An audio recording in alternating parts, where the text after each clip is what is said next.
Welcome to Health 2.0. My name is Malika. Joining me today is Vincent. Would you do us the honor of fully introducing yourself and tell us what you do?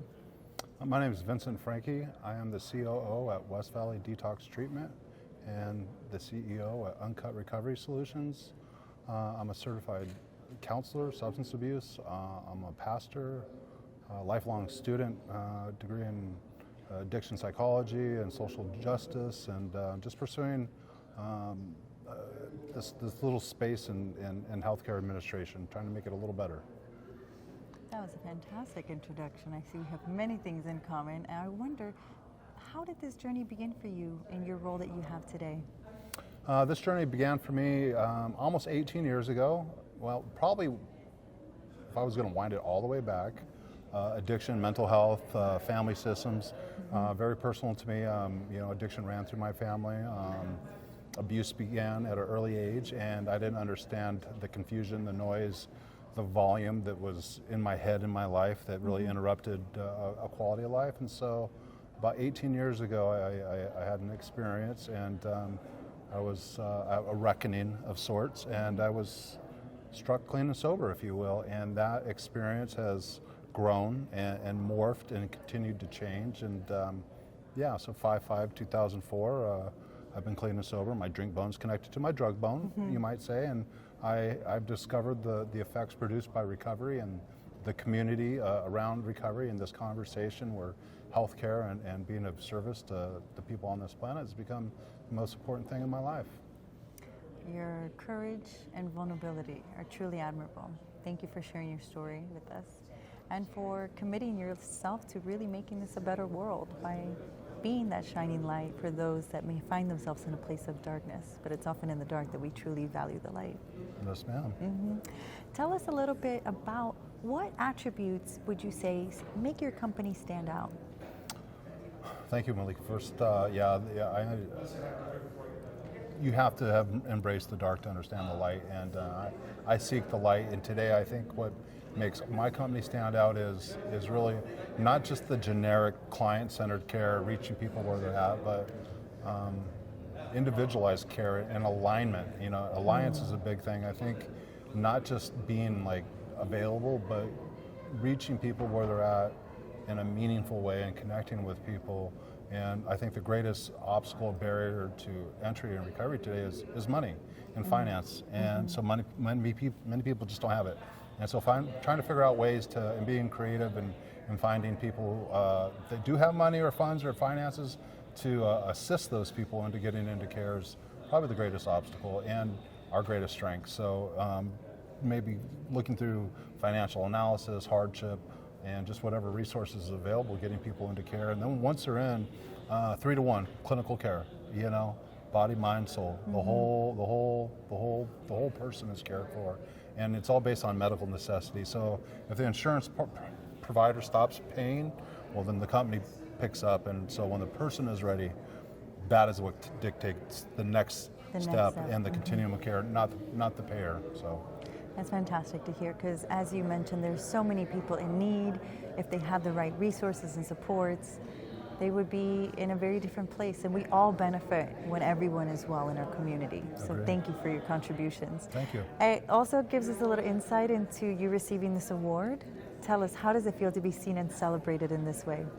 Well, thanks. Yeah, it's, this has been a work and passion and progress, and to be recognized, I was first like, this is weird, who would do this, so I'm not in the habit of being openly gracious, and I don't know always how to receive, so I had to do a little investigation to see, is this real? Somebody pulling a prank on me? And one of my mentors was like, no, actually you're being thought of in many ways, and you should just accept this award. And so I was like, being a thought leader, if you will, at creating spaces. And then somebody started reciting the things that I've been privileged and allowed to do over the last 15 years working in this field, and I was like, oh, actually I am making a difference in some ways. And so it feels wonderful. I wish more people could experience, and it makes me want to be a little more creative in how I do things to reward to reward the reward. Yes. Where many of us don't get to receive that. That's right. Right? And I just want to celebrate that you are open to receiving and you're learning, which is one of the most valuable lessons that we can learn as we become very easy givers.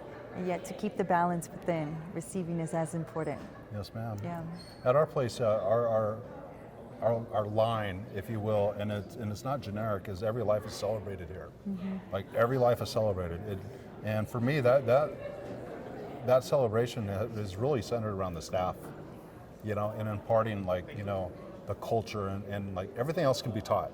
You know, persona, that inner light, you know, that beauty, you know, that thing that just that attracts people. Like, you can't fake that. You can't buy that. You can't even rent it. Like, you know what I mean? You can't, you know, send it back. Like, no. So finding the right staff and honing those, you know, like the skills around what makes a culture beautiful and the diversity, the inclusion, the equity, and all that is critically important. It truly is. And it allows for the clients to come in to have an even greater experience. And that's what I've really discovered in the last couple of years and really been working on. Yeah, when you surround yourself with authentic people, it really creates an easier space of trust. Oh, yeah. And the life is celebrated in easy ways, and it's not everything else is a struggle, you know? And so people that come into our space have been struggling for, you know, like I did between the ages of 9 to 32. Like, by the time I was exhausted, I needed people to help me help myself. Yes. And so that's been a part of the beauty. What a victory, and here you are offering the same to others. You are truly a gift to the world in our lives. Thank you. Tell us a little bit about your Health 2.0 conference experience. What has that been like for you? This experience has been wonderful. I think it's different because it encompasses many different, you know, communities and industries. And when it comes to healthcare, you know, I'm finishing my master's in healthcare administration, and because I want to make a greater impact on the industry and in this space. And so having more events like this, I think, can really bring this conversation that's been ongoing that I entered into unknowingly many years ago. I think it can you know, allow more voices to come in, right? More opportunities for inclusion.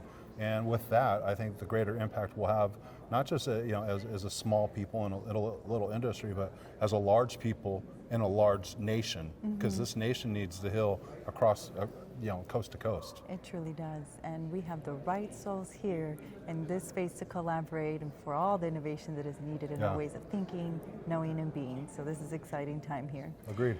How do we stay connected to your company and your business and learn more? There's many different ways to stay connected. I always like the cell phone, but there's www.westvalleydetox.com. We have blogs, we have, you know, opportunities for employment, internships. It's just a great way.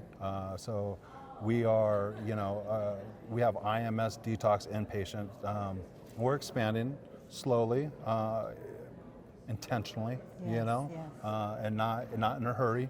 And so we've been trudging along kind of slowly and financially painfully, because along this through this continuum of the last couple of years of creating this, we started in the COVID, you know, and now that COVID is, I think, changing face and form.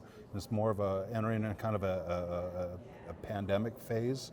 We're going to maintain a lot of the things that we've learned, you know, because universal precaution and all these things, these practices of, you know, maintaining a safe space are critically important, because a lot of